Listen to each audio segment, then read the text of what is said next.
मैं सौरभ मिश्रा आपका बहुत बहुत स्वागत करता हूं आप सबके अपने चैनल पर। दोस्तों बहुत ही महत्वपूर्ण वीडियो होने वाले आप सभी छात्रों को लेकर के। आपको पता है एनआईएस डीएलएड को लेकर दोस्तों लगातार जो भी अपडेट आ रही है इस चैनल के थ्रू आपको बताया जा रहा है। तो अभी तक आपने चैनल को सब्सक्राइब नहीं किया, सब्सक्राइब कर लीजिए। टेलीग्राम नहीं ज्वाइन किया, टेलीग्राम ज्वाइन कर लीजिए। देखिए दोस्तों, कल रात तक मैंने आपको अपडेट नहीं प्रोवाइड किया था कि आखिरकार कल क्या हुआ, क्योंकि दिल्ली में जो लगातार अपडेट चल रही है वो भी आपको जानना अत्यावश्यक है, और भी जगह पर जो भी अपडेट आ रही है वो भी जानना आपको अत्यावश्यक है। क्योंकि लगातार यहाँ पे जो एनआईएस डीएलएड को लेकर अभी तो अपडेट आई है, लेकिन लगातार अब राज्यों में भी रिट दायर होने लगे हैं। जो चयनित एनआईएस है उनको भी बाहर किया जाए। जैसे मैंने कल आपको अपडेट दिया था कि यहाँ पे जो पटना हाई कोर्ट में जो पुरानी याचिका है उसको फिर से रिकॉल कर दिया गया है। भैया आपने जो जजमेंट सुनाया था, जो इसमें आपने एनआईएस को जीत दिलाई थी, वो आपकी याचिका को, वो आपके ऑर्डर को माननीय सुप्रीम कोर्ट ने रद्द कर दिया है।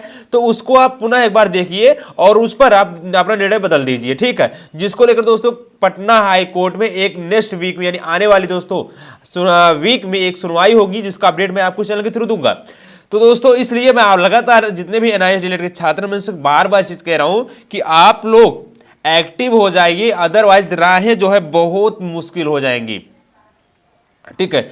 मेरे जितने भी एनआईएस के छात्र हैं, अभ्यर्थी हैं, प्लीज इसको बहुत बारीकियों से ध्यान दीजिए। आप लोग हमें बहुत ही मेहनत कर रही है, मात्र और मात्र एक हफ्ते, बस मैं लगातार बोल रहा हूं, आपको ज्यादा वर्क नहीं करना है, आपको ज्यादा मेहनत नहीं करनी है, बस आपको करना है सिर्फ और सिर्फ मान्यता पत्र को गजट में शामिल करा लेना है। अगर ये चीज आप करा ले जाते हैं तो कहीं ना कहीं आपके लिए जो सारी चीजें हैं एकदम पॉसिबल हो जाएंगी, कोई भी दिक्कत होने वाली आपको नहीं होगी। दोस्तों अब बात करेंगे कल क्या अपडेट आई है, कल क्या चीजें हुई है, दिल्ली से हमें क्या खुशखबरी मिली है, किससे किससे कल दिल्ली में बात हुई है। क्योंकि आपके उत्तराखंड टीम के नंदन बोहरा सर जो आपके हैं वो लगातार दिल्ली में मौजूद है, वो लगातार चीजों को बातें कर रहे हैं, आप सबके हित में जो अपडेट आ रहा है उसको दे रहे हैं, ठीक है।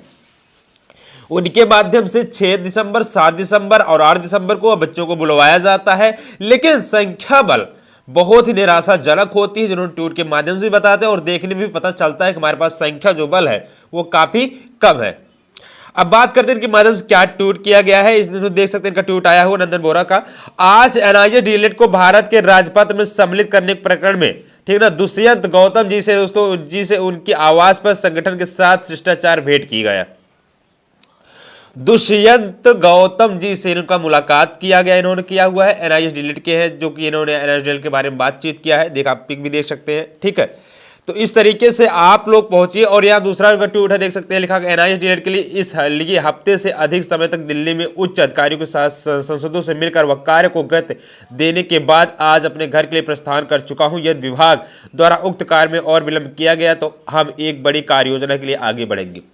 दोस्तों एक बड़ी खबर यह भी है कि नंदन बोहरा सर जो है लगातार एक हफ्ते तक दिल्ली रहे हैं, और दिल्ली में एक हफ्ते रहने के बाद वो अपने घर के लिए प्रस्थान कर चुके हैं, उत्तराखंड आ रहे हैं। अब दोस्तों एक बात निकल कर आती है, क्या पप्पू यादव एक अलग संगठन बना करके केस लड़ने वाले हैं? क्या पप्पू यादव जी को दिल्ली नहीं जाना चाहिए था? क्या आप अलग सपोर्ट करेंगे? अगर मेरे हिसाब से अगर दोनों लोग एक ही चीज की लड़ाई लड़ रहे हैं तो आपको क्या जाने में दुश्वारी थी भाई? आप भी दिल्ली जा सकते थे ना, तो दिल्ली जाना चाहिए था। कहीं ना कहीं आपकी जो एक यूनिटी थी मजबूत हो जाती, आप दो लीडर एक हो जाते। लेकिन यहां पर कहना है कि जिस तरीके से एनआईएस को अकेले छोड़ा गया, भैया आप केस सुनवाई करवा लीजिए, कहेंगे आप सुनवाई करवा लीजिए, कहेंगे हम नहीं आएंगे तो कहेंगे हम नहीं आएंगे। तो यही चल रहा है, दोनों लोग लाइव आएंगे, दोनों लोग कहेंगे हम कर रहे हैं, दोनों लोग कहेंगे हम कर रहे हैं। लेकिन अगर दोनों लोग एक होकर के चीजों को करिए तो कहीं ना कहीं चीजें और हमारे हित में आएंगी। ये चीज दोनों लोग समझते हैं। लेकिन अब वही है कि ये दोनों चाहते हैं कि मेरा नाम हो या मेरा नाम हो। देखिए मेरे हिसाब से लगता है ऐसा, लेकिन ऐसा चाहिए नहीं। अगर आप एक ही चीज की लड़ाई लड़ रहे हो तो कम से कम उसके लिए एक आ जाइए, और ऐसा लगता नहीं ऐसा होगा भी।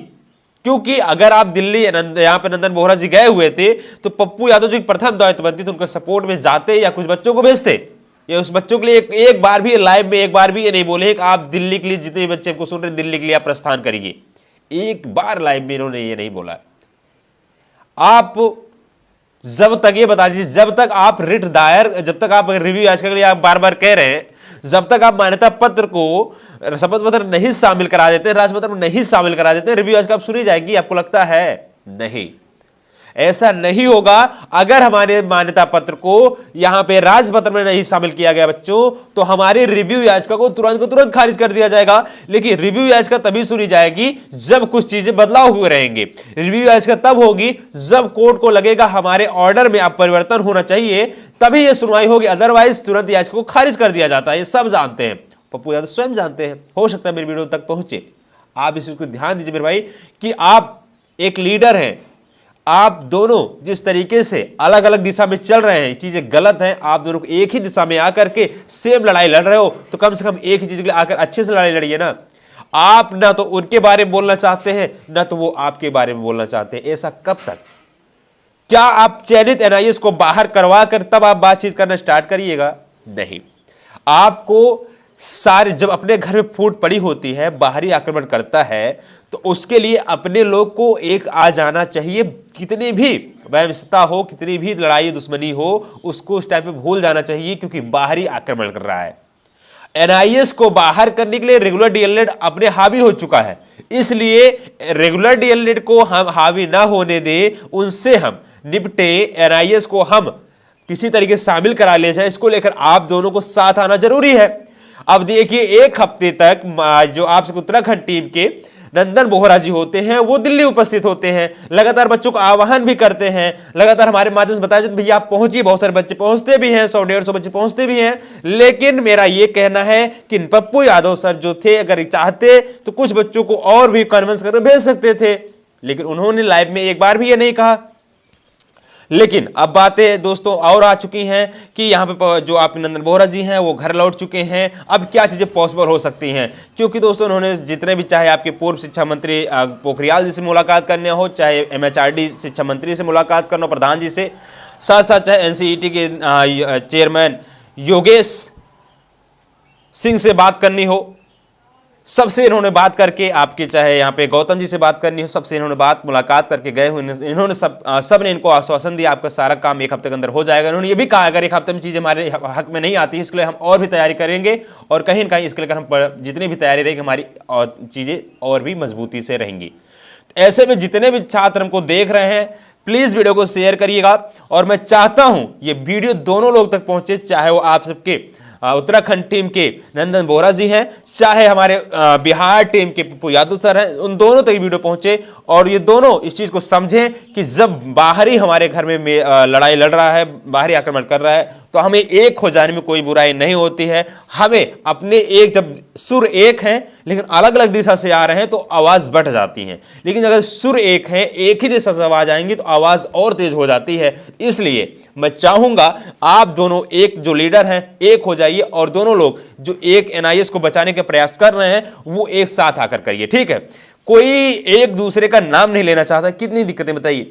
बहरहाल दोस्तों, अब देखिए जो हमारे बहुत सारे छात्र भी पूछ रहे सर अब क्या हो सकता है, बिल्कुल चीजें पॉसिबल हैं, ऐसी नहीं एक नहीं हो सकती हैं। हमें एनसीईटी से हमने बात किया है, हमने एचआरडी से बात किया है, हमने पूर्व शिक्षा मंत्री से बात किया है, हमने गौतम जी से बात किया है जो कि मंत्री हैं। ऐसे में जितने भी छात्र हैं बिल्कुल इस चीज घबराइए नहीं। अगर आप दिल्ली के हैं, पर्सनल दिल्ली के हैं, तो आप बिल्कुल अब भी दिल्ली जा सकते हैं, एनसीईटी दफ्तर जा सकते हैं। जितने भी 10-5 लोग पहुंच रहे हैं बिल्कुल आप जाइए, कोई दिक्कत नहीं है।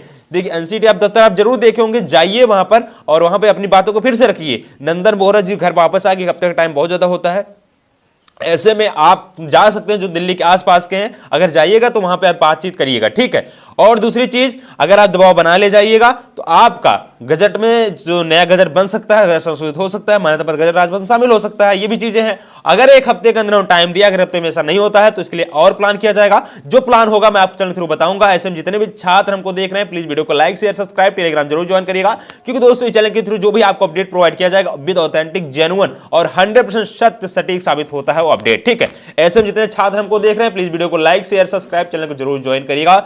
धन्यवाद, जय हिंद, वंदे मातरम। वीडियो को लाइक शेयर सब्सक्राइब और चैनल को जरूर ज्वाइन करिएगा, ठीक है? और भी जो अपडेट आती है चैनल थ्रू बताया जाएगा। मैंने आपको बताया नंदन बोहरा जी घर वापस आ चुके हैं, और जो भी हमारे दिल्ली के छात्र हैं वो पर्सनल जा सकते हैं, एनसीईटी दफ्तर जा सकते हैं, एमएचआरडी से मुलाकात कर सकते हैं, कोई दिक्कत नहीं है, ठीक है? और दोनों लोग एक साथ आकर लड़ाई लड़ना चाहिए। क्या आपको लगता है मैं चीजें सही कर रहा हूं, गलत कह रहा हूं? आपको क्या लगता है दोनों लोग अगर साथ आएंगे चीजें जल्दी पॉसिबल होंगी? ऐसा है कि नहीं, जरूर बताइए। धन्यवाद, जय हिंद, वंदे मातरम।